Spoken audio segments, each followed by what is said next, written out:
Ძარცველმა შემთხვევით ბავშვი მოიპარა. ორეგონის შტატის ქალაქ ბივერტონში მოხდა ასეთი უცნაური რამ.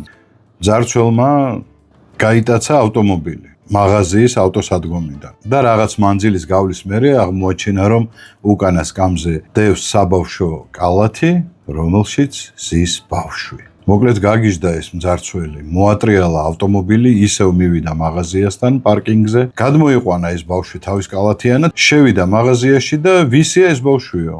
დედამ ეს რო დაინახა, გამოშტერდა, ჩემი ბავშვია, შენ რატო ყავს, ვიიხარო და მოკლედ ცადა რომ ეჩხუბა ამ მამაკაცთან. მაგრამ ქალბატონს არ დასწალდა, იმიტომ რომ ძარცველმა ძალიან ხანგრძლივი ლექცია წაუკითხა იმის შესახებ, რომ მაღაზიაში როდესაც გადადიხარ, სულ 2 წამითაც რო გადახვიდე, ბავშვი არ უნდა დატოვო მანქანაში და ასე შემდეგ. მოკლედ სრული სიმართლე უთხრა ყველაფერი.